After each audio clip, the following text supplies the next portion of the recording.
আসসালামু আলাইকুম। এখন শুনবেন সংবাদ শিরোনাম।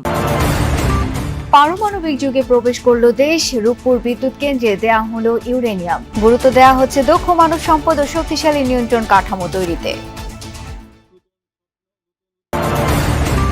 মুক্তিযুদ্ধ ও রাজাকার নিয়ে ফজলুর রহমানের কড়া ভাষায় উত্তপ্ত সংসদ। চেয়ার ছেড়ে দাঁড়িয়ে দুপক্ষকে শান্ত করলেন স্পিকার। বাণিজ্য চুক্তিতে গোপনীয়তা নেই দাবি মার্কিন রাষ্ট্রদূতের। বাস্তবায়নে আইন পাশের তাগিদ। ওষুধ শিল্পের জন্য যুক্তরাষ্ট্রের বাজার উন্মুক্তের আহ্বান বাণিজ্য মন্ত্রীর। ভারী বৃষ্টিতে ডুবল বন্দর নগরী। কোথাও কোথাও সড়কে হয় বুক সমান পানি। উজানের ঢলে বাঁধ ভেঙেছে সুনামগঞ্জে, তলিয়েছে হাওরের ফসল। এতক্ষণ শুনছিলেন সংবাদ শিরোনাম। এখন দেখবেন বিস্তারিত। রূপপুর বিদ্যুৎ কেন্দ্রের চুল্লিতে দেয়া হলো ইউরেনিয়াম। এর মাধ্যমে পারমাণবিক বিদ্যুৎ উৎপাদনের প্রথম ধাপে পা রাখল বাংলাদেশ। একবার জ্বালানি লোড করলে বিদ্যুৎ মিলবে প্রায় 1.5 বছর। বিকেলে এই কার্যক্রম উদ্বোধন করেন বিজ্ঞান ও প্রযুক্তি মন্ত্রী ফকির মাহবুব আনাম। জানান, সঠিক জনবল তৈরি করে পারমাণবিক বিদ্যুতের শান্তিপূর্ণ ব্যবহার নিশ্চিতে দক্ষতা বাড়াবে বাংলাদেশ। দেশের ইতিহাসে সবচেয়ে বড় একক প্রকল্প রূপপুর পারমাণবিক বিদ্যুৎ কেন্দ্র। তেল ও গ্যাসের নির্ভরতা কমিয়ে পরিবেশ বান্ধব উৎপাদন নিশ্চিতে ইউরেনিয়াম ভিত্তিক এই কেন্দ্রে যাত্রা শুরু হয় 10 বছর আগে। কথা ছিল দেশে পারমাণবিক বিদ্যুৎ উৎপাদন শুরু হবে 2025 সালে, কিন্তু কোভিড মহামারী ও মুদ্রা ব্যবস্থায় চ্যালেঞ্জের কারণে সার্বিক কার্যক্রম পিছিয়ে যায় 1 বছর। অবশেষে মহেন্দ্র খান আসে মঙ্গলবার। এই দিনই প্রথম জ্বালানি হিসেবে ইউরেনিয়াম 235 লোডিং করা হয় রূপপুরে। প্রথমে ইউরেনিয়াম অক্সাইডের ছোট দানা দিয়ে তৈরি হয় জ্বালানি রড। পরে নির্দিষ্ট রিয়েক্টরে অনেকগুলো রড একসাথে বসিয়ে তৈরি হয় ফুয়েল অ্যাসেম্বলি। সেখানে তৈরি তাপই ব্যবহার করা হবে বিদ্যুৎ উৎপাদনে। 1.5 মাসের ট্রায়াল রানে যদি রিয়েক্টরে 30% বিদ্যুৎ উৎপাদন করা যায়, তাহলেই তা যোগ হবে ন্যাশনাল গ্রিডে। উদ্বোধনী অনুষ্ঠানে এই ইউরেনিয়াম লোডিং সরাসরি বড় পর্দায় দেখানো হয়। শুরু হয় কাউন্টডাউন। রোজাটোমের মহাপরিচালক বলেন, বিদ্যুৎ উৎপাদনের নিরাপদ ও পরিবেশ বান্ধব পথে প্রবেশ করলো বাংলাদেশ। আজ বাংলাদেশ সেই কাতারে যোগ দিয়েছে যারা টেকসই উন্নয়নের নির্ভরযোগ্য উৎস হিসেবে শান্তিপূর্ণ পারমাণবিক শক্তি ব্যবহার করে। নিঃসন্দেহে রূপপুর পারমাণবিক বিদ্যুৎ কেন্দ্র দেশের জ্বালানি ব্যবস্থার একটি গুরুত্বপূর্ণ অংশ হয়ে উঠবে। রোসাটমের জন্য এই প্রকল্পটি বৈশ্বিক পারমাণবিক শিল্পের উন্নয়ন এবং আন্তর্জাতিক অংশীদারদের সঙ্গে বন্ধুত্বপূর্ণ সম্পর্ক জোরদারের ক্ষেত্রে গুরুত্বপূর্ণ পদক্ষেপ। বাংলাদেশের সঙ্গে আধুনিক ও নির্ভরযোগ্য পারমাণবিক বিদ্যুৎ কেন্দ্র নির্মাণে কাজ করতে পেরে আনন্দিত এবং ভবিষ্যতে আরো সহযোগিতা দৃঢ় হবে।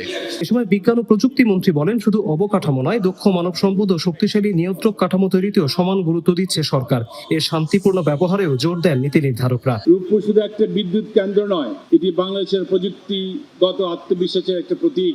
এটি আমাদের তরুণ। মুক্তিযুদ্ধের সাথে জুলাই আন্দোলনের তুলনা অমূলক বলে মন্তব্য করেছেন সরকার দলীয় সংসদ সদস্য ফজলুর রহমান। কথা বলেন জামায়াতের রাজনীতি প্রসঙ্গে। তার বক্তব্যের প্রতিবাদ জানান বিরোধী দলীয় নেতা ও সংসদ সদস্যরা। মঙ্গলবার সরকার ও বিরোধীদের বক্তব্যে উত্তপ্ত ছিল জাতীয় সংসদ। এছাড়া মঙ্গলবার টেবিলে উত্থাপিত প্রশ্নের উত্তরে স্বরাষ্ট্রমন্ত্রী সালাউদ্দিন আহমদ জানান, গোয়েন্দা তথ্যের ভিত্তিতে মব সন্ত্রাসীর বিরুদ্ধে ব্যবস্থা নেওয়া হচ্ছে। প্রশ্নোত্তর দিয়ে শুরু সংসদ।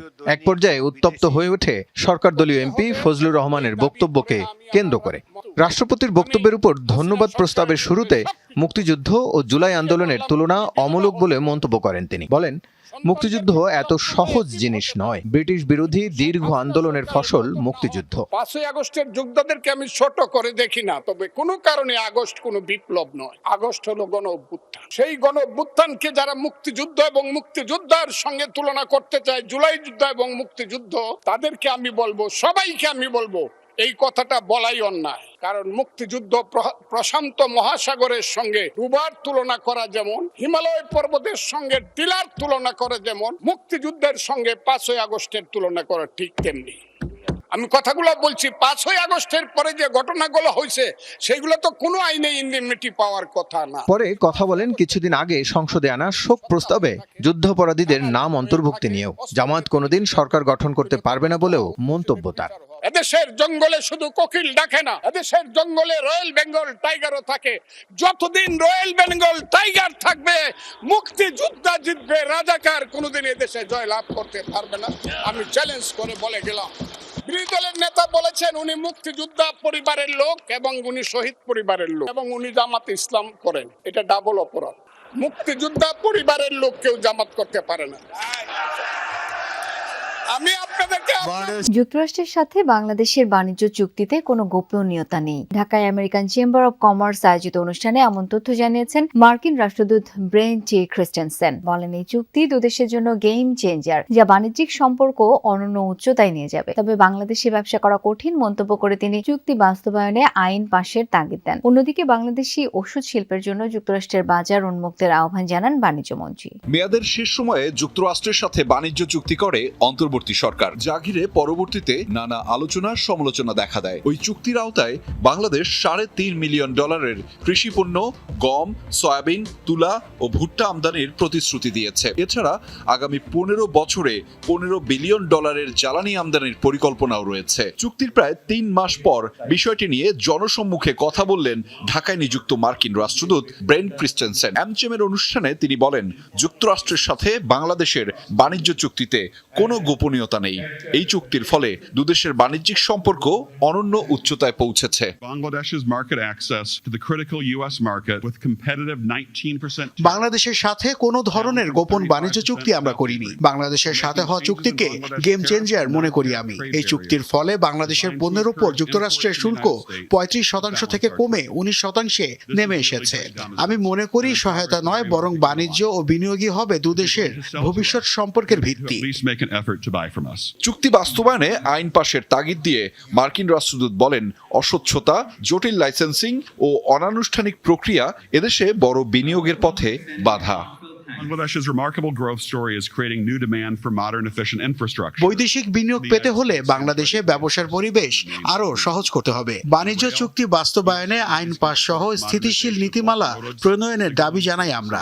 বাংলাদেশের জ্বালানি খাতে 2050 লঘুচাপের প্রভাবে আজও দেশের বিভিন্ন স্থানে মাঝারি থেকে ভারী মাত্রার বৃষ্টিপাত হয়। উজানের ঢল ও বৃষ্টিতে সুনামগঞ্জে হাওরে ডুবে যায় বড় ফসল। চাষিদের শঙ্কা, পানিতে তলিয়ে ক্ষতি হতে পারে আবাদের বেশিরভাগ ফলনের। এদিকে ভারী বৃষ্টিতে অনেক জায়গায় দুর্ভোগে পড়েন সাধারণ মানুষ। বজ্রপাতে কক্সবাজার ও মুন্সিগঞ্জে মারা গেছেন 2 জন। আবহাওয়া অফিস জানিয়েছে, সারা দেশে আগামী 2 দিন বৃষ্টিপাত চলমান থাকবে। সুনামগঞ্জের হাওরে বুক সমান পানিতে তলিয়ে থাকা জমির ধান কাটছেন এক কৃষক।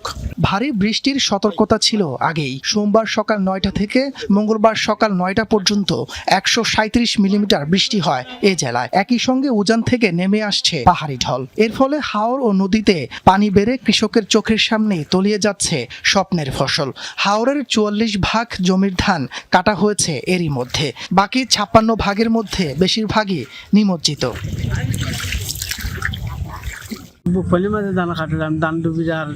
আবারও ভয়াবহ জলাবদ্ধতা দেখল চট্টগ্রামবাসী। টানা বৃষ্টিতে বেশিরভাগ নিচু এলাকায় কোমর থেকে বুক সমান পানি জমে যায়, যা গত 3 দশকে নিয়মিত চিত্র। তবে